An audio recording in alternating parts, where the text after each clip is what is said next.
O Messias genocida.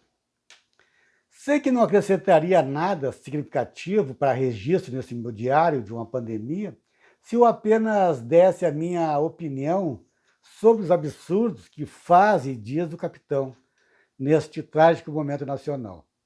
Por isso vou simplesmente transcrever algumas falas recentes que me super representam do médico e eminente neurocientista Miguel Nicoleles, em entrevista em que ele defende a necessidade urgente de um lockdown nacional.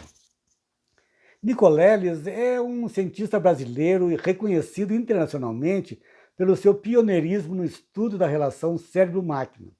É professor universitário de neurociência nos Estados Unidos e integra o projeto Mandacaru, um coletivo de pesquisadores voluntários que assessora os estados do Nordeste de como enfrentar a pandemia. Miguel Nicoleles, primeiramente, deixa claro que a pandemia no Brasil está fora de controle. Afirma que esta é uma constatação de muitos grupos brasileiros e internacionais que estão estudando os dados do país. Vemos, diz ele, que a região sul já tem um colapso hospitalar completo, mostrando um índice de transmissão de 1,70, que é algo extraordinário para essa fase da pandemia. Estamos com um enorme número de pessoas esperando vagas de leitos por todo o país, estimado em milhares de brasileiros. A pandemia está fora de controle nas 5 regiões do país e não existe mais nenhuma medida paliativa que possa reduzir a taxa de transmissão dramática do vírus neste momento no Brasil. O colapso hospitalar do Brasil já é uma realidade a nível nacional. Então, como a campanha de vacinação está vacinando 10 vezes menos do que seria o ideal, nós deveríamos estar vacinando de 2 a 3 milhões de pessoas por dia. E estamos imunizando apenas de 200 a 300 mil brasileiros. Não há outra alternativa senão fazer um lockdown nacional. Um lockdown com controle de fluxo das pessoas pela malha rodoviária e aeroviária. Aumentar a testagem para fazer que haja uma queda abrupta da transmissão, para evitar que mais pessoas morram sem cuidados médicos. Os números estão literalmente explodindo. Estamos atingindo 3 mil mortes por dia e podemos chegar a 100 mil casos diários a qualquer momento. Nós já passamos os Estados Unidos em casos e óbitos por dia, mas por aqui o governo federal não deu uma ajuda significativa para que as pessoas pudessem ficar em casa. E isso precisa ser feito agora para aliviar o sistema de saúde pública no país. Só são contrários a essas medidas quem nega o impacto da pandemia e não percebe que se a gente não fizer isso, não tem saída. Se o governo tivesse agido, e o Brasil tem condições financeiras, pois o país tem mais de 300 bilhões de dólares de reservas internacionais, ele tem o dinheiro necessário para realmente ajudar as pessoas, os empresários e os comerciantes em lockdown. Como foi feito em outros países. Até os Estados Unidos mandou cheques para as pessoas mais de uma vez para que elas pudessem ficar em casa. Evidentemente que tem pessoas que defendem a ideia absurda de que tem que se salvar a economia.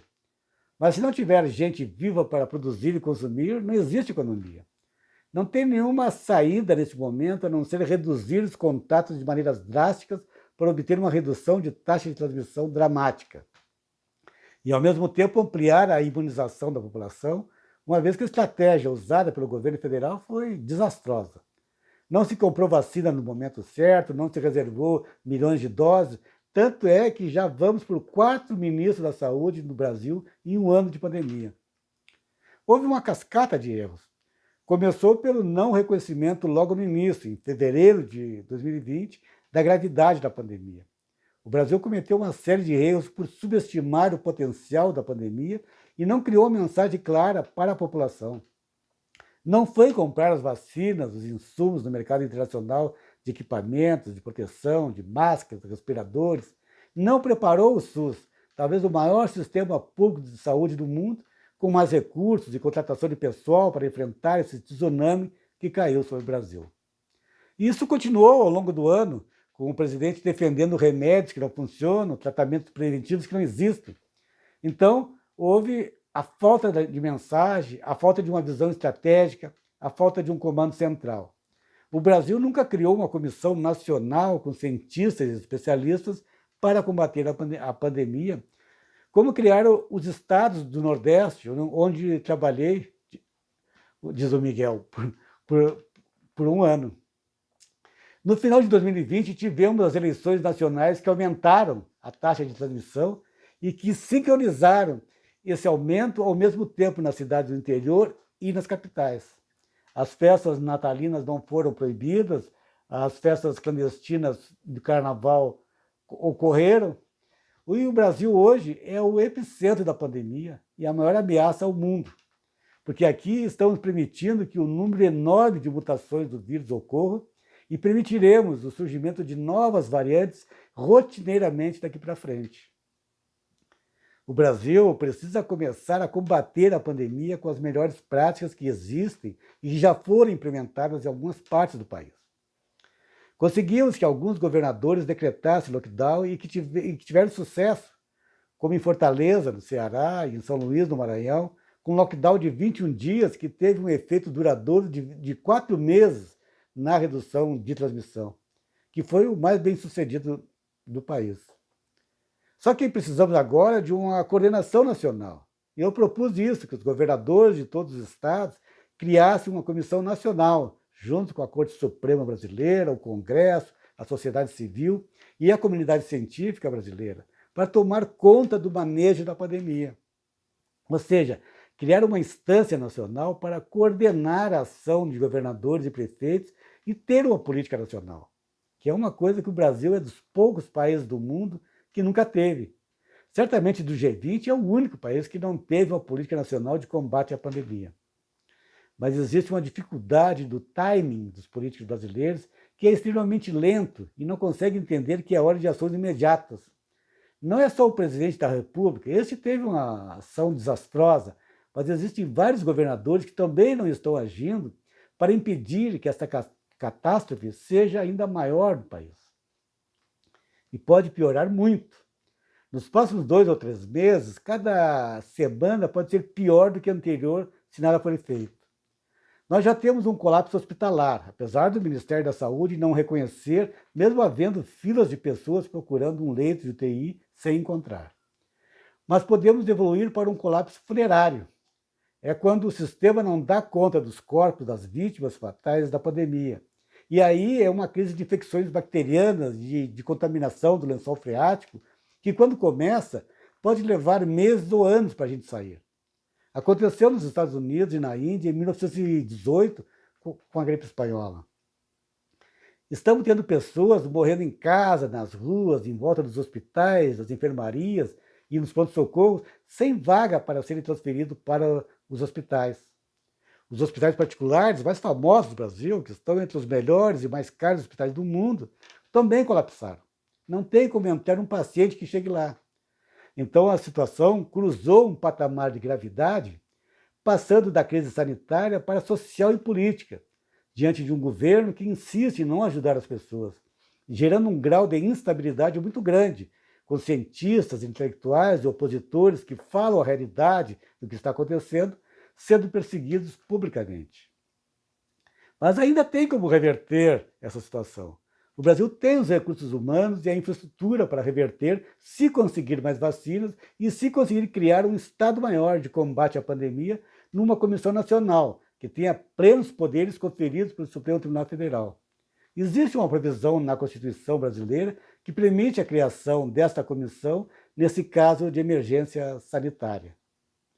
É claro que, mesmo com a troca de ministro, o Ministério da Saúde vai continuar seguindo as diretrizes fora de qualquer critério científico do presidente da República. Portanto, não há nenhuma perspectiva de mudança estratégica do Ministério da Saúde, cujo ministro no cargo é apenas um transmissor das ordens sem sentido do presidente. Um dos epidemiologistas mais reconhecidos aqui no Brasil, o Dr. Pedro Halal, estimou que 4 de cada 5 mortes que ocorreram no Brasil poderiam ter sido evitadas, se o governo federal tivesse feito o que a ciência e a medicina recomendavam desde o início da pandemia. De modo que fica evidente que o descaso, a incompetência, a inépcia e a falta de qualquer tipo de visão estratégica contribuíram para essa catástrofe de chegar aos 300 mil óbitos num país que tem o maior sistema de saúde pública do mundo, sendo um exemplo mundial em campanha de vacinação. Nós temos 2 vacinas sendo aplicadas agora, que poderiam ser 4 ou 5, se tivéssemos firmado contratos no final do ano passado. Especialmente os 70 milhões de doses que a Pfizer ofereceu e que o Brasil recusou. Mas nós, recém agora, estamos tentando adquirir centenas de milhões de doses que já deveriam estar no Brasil. Então, esses contratos vão exigir que a gente espere vários meses. Mas nós não temos vários meses no Brasil para esperar. A tragédia pode chegar a 500 mil mortos em agosto se nada for feito. O Brasil é o pior gestor da pandemia na América do Sul e, neste momento, o pior do mundo. No Brasil, as lições são dramáticas, porque mostram que os políticos brasileiros não estão preparados para os desafios que o século XXI está colocando para a espécie humana, e, em particular, para o Brasil. Haja vista a devastação da Amazônia, do Cerrado, do Pantanal brasileiro, que antecederam a pandemia e continuaram com os maiores incêndios florestais de todos os tempos durante a pandemia. E o Brasil elegeu um presidente e um congresso que basicamente não tem a menor condição de ocupar o cargo e que nega peremptoriamente qualquer preceito de ciência. Vimos os líderes da Câmara e do Senado declararem que o lockdown não é a solução para o Brasil. Como não? O que está acontecendo no resto do mundo, como na Nova Zelândia, na Austrália, na China, na Alemanha, no Reino Unido? Com a pandemia fora de controle no Brasil, pior do que os prejuízos econômicos de um lockdown será o efeito econômico da geopolítica, colocando o país como pária mundial. Os produtos não serão vendidos fora do Brasil por estarem contaminados, por sermos uma ameaça global, como um epicentro irradiador de novas variantes de vírus da pandemia. O lero-lero acabou e o que nós precisamos é um Estado maior de defesa do Brasil. Se o governo federal não quer participar, problema dele. Existem outros poderes da República que têm que assumir a tarefa de salvar o Brasil de um colapso jamais visto. O que pode se transformar na maior tragédia, não só do Brasil, mas na maior tragédia sanitária do mundo no século XXI. Nós estamos chegando a níveis de óbitos considerados como genocídio pela ONU. Ruanda, no seu genocídio em 1994, perdeu mais de 500 mil pessoas. Nós podemos ter 500 mil brasileiros mortos até o final do ano. Então, nós entramos num território de genocídio na classificação mundial que rege a legislação internacional. Essa é a realidade da nossa situação neste momento. A população precisa acordar para a dimensão da nossa tragédia.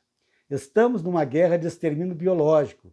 O país está sitiado, com o inimigo nos cercando em todo o território nacional, e estamos sem a munição da vacina, e o governo federal querendo oferecer R$ 250 para as pessoas morrerem de fome na trincheira em casa. Assim falou Miguel Nicoleles, e faço minhas as suas palavras. Por uma coordenação nacional científica de pandemia e vacinas para todos no Brasil, já!